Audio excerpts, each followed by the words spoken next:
What's going on, Guardians? Briar Rabbit here. Today, Bungie revealed their changes to PvP in the sandbox. They did this on a live stream. It was about an hour long, and it was very specific and very detailed. So in this video, I want to go over the details of the reveal. So in case you missed the live stream or you missed something in it, I'm going to give you guys basically a rundown of all the details that they revealed today. Now, later today with Story Machine, we'll be discussing in a longer format video how we feel, what we think, what the changes are going to, how the changes are going to affect the Crucible and the sandbox. So that'll be much more about what we feel is going to happen. This video here is just going to be the facts, straight to the facts. So let's start off with Degen Lars.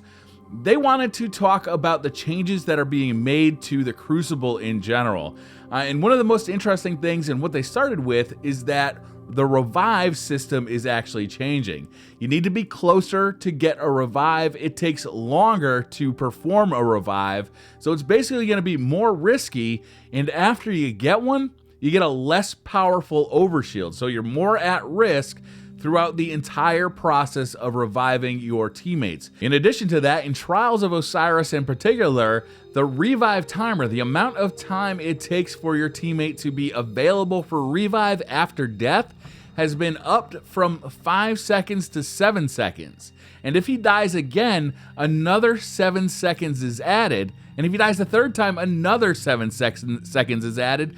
And it goes on like that. So it could take 14 seconds, 21 seconds to be able to revive a teammate. So the revives are really changing in a big way. Next up, ammo is getting changed in some pretty significant ways in the April update. After the April update, in all Crucible modes, you will now spawn with special ammo again. Special boxes, however, will come later at 3 minutes and then every 2 minutes after that. And heavy ammo, once per match at the 5-minute mark. Mayhem is unaffected by this. There'll still be plenty of heavy ammo in Mayhem, and Trials and Elimination are also unaffected. But in all other game modes, there will only be one heavy spawn per match. Next up, rewards. In the Crucible, there will be increased legendary drops across the board for all Crucible game modes. Hooray! Shaxx weekly bounties can also drop up to 335 gear, and the weekly featured activity in the Crucible will give a sterling treasure box each week. The Trials of Osiris treasure chest can now also drop up to 335 gear. Trials bounties, however, will only be able to drop up to 330 gear. In Iron Banner, there will be no more legendary engram drops. Those are being replaced by Iron Banner gear. So Iron Banner gear should be more available in the future through drops. Also, rank 3 and rank 5 packages that you get from Lord Saladin, the artifacts in there will be a guaranteed 320, as well as the ghost drops. Gear drops can go up to 335, so just your random gear that drops at the end of an Iron Banner match could be up to 335. And finally, they lowered a bounty that used to require you to get 2,500 points in a win to just getting 1,500 points to complete the bounty in the Iron Banner. Patch notes are going to be coming closer to the release of the April update, but they did say there'd be more details coming in This Week in Bungie, which releases tomorrow. Next up, John Wisniewski joined Deej for the weapon balance discussion, and this was really interesting, and they went into far more detail than I expected them to. They did mention there is a full write-up coming tomorrow, so you can really deep dive into the numbers here, but they did give us a lot of details right up front. Let's start with auto rifles. The high rate of fire auto rifles like the Doctrine of Passing are going to be getting a nerf to their base damage, but the low rate of fire auto rifles are actually getting a buff to their base damage, so Service Regime should be more viable now. Pulse rifles, the low rate of fire pulse rifles, the base damage is coming up, and they will be more capable of getting 2 burst headshot kills in the future. Hand cannons are getting increased ammo inventory in PvP and PvE. This should actually make hand cannons viable again, because it's been rough out there for those guys. Fusion rifles are getting a blanket stability increase less severe kick and tighter grouping. This ought to make fusion rifles viable again. We'll have to see. Bungie said that they are buffing these things before and then actually secretly nerfed them. We'll have to actually see if this is a true statement. I would really like to see fusion rifles make a comeback, though. They are one of the most unique types of weapons in Destiny. Snipers, this one's going to be really controversial. 3 close-range zoom scopes are getting increased magnification. These are the ambush, the short gaze, and the long view. I think it's SLR 10. All 3 of these scopes are getting increased magnification to make them less viable at close ranges. Also, all snipers are getting 2 frames of increased zoom time. This is the ADS speed, the actual time it takes to bring the weapon up to your face so you can fire it accurately.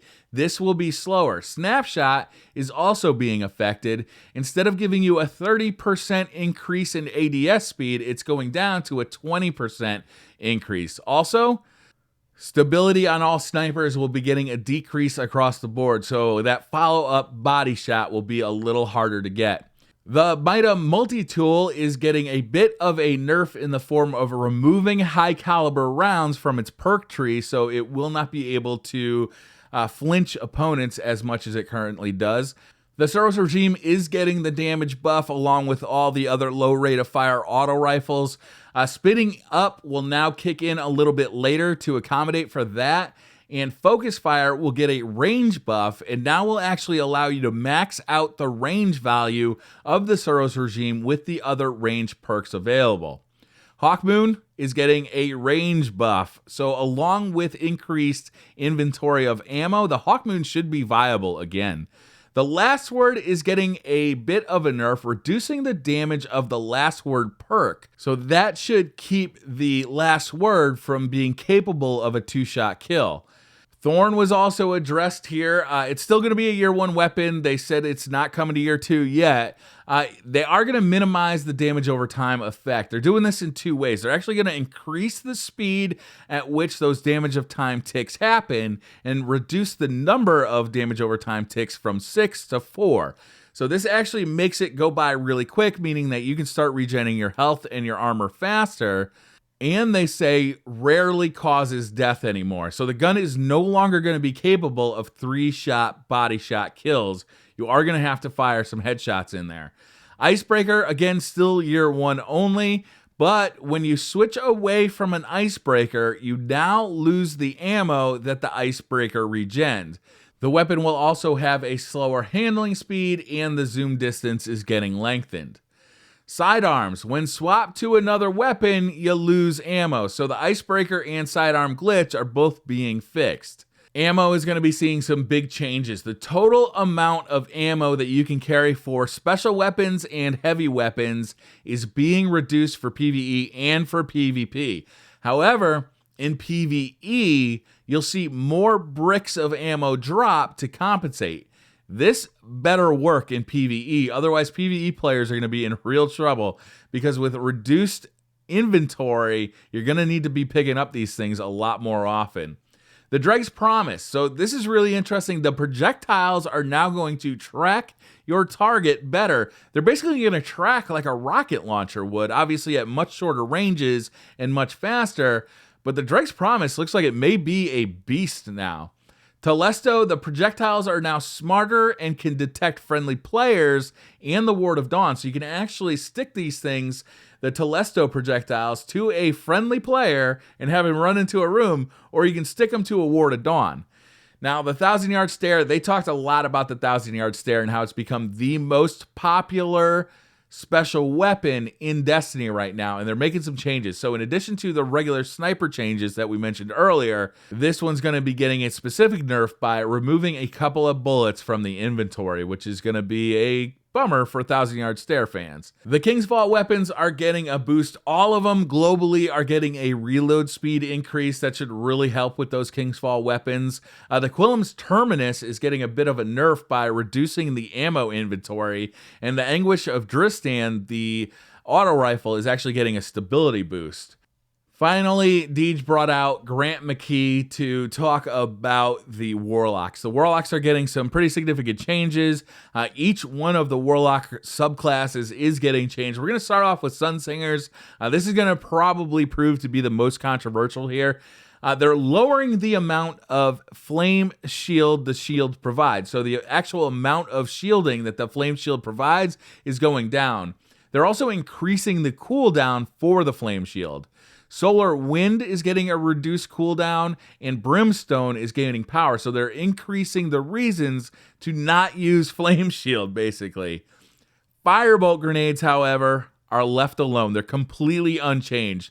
This was frankly shocking to me. When they talked about, changing Warlocks, my immediate thought was Firebolt grenades with Viking funerals, they're getting changed, and they're not even getting touched. I was shocked. Fireborn doesn't last as long, and you'll also get more grenades if you're not running Fireborn to make other options a more appealing way to go. Stormcallers, Landfall no longer destroys a Ward of Dawn. It's less powerful. Perks are less effective at making it last longer. So hopefully the Stormcaller will not be as powerful as it has been. The Voidwalker is actually getting buffed. The Nova Bomb is unaffected, but melee and grenades will do more to heal and charge more melee and grenades. And Voidwalker melee ability for health regen is going to actually happen faster, so that the start of your health regen is going to begin faster to help you prepare for the next fight. I'm actually really excited for all of these changes for the Warlocks, except for the fact that Firebolt grenades are completely ineffective. Voidwalkers do seem like they need a little bit of help. Stormcallers seem a little powerful when they're in their super, so this is a good thing. They also mentioned that, again, we'll hear more details as this thing comes faster. We're going to hear more numbers, specifically, like what exactly is happening here, instead of just generalizations. But it is a very interesting update. I can't wait to hear more. I can't wait to get the game in my hands at this point. April update, April 12th, can't come fast enough. Again, these are the facts. These are the details. I will be back with Story Machine. We'll be talking in a more elongated content form about, how we feel about this stuff, what they missed, what they nailed, all of that kind of stuff. So look forward to that video coming soon. Thank you guys for watching. Hit that like button if you like the video. Hit subscribe if you're new to the channel. And I'll see you guys next time.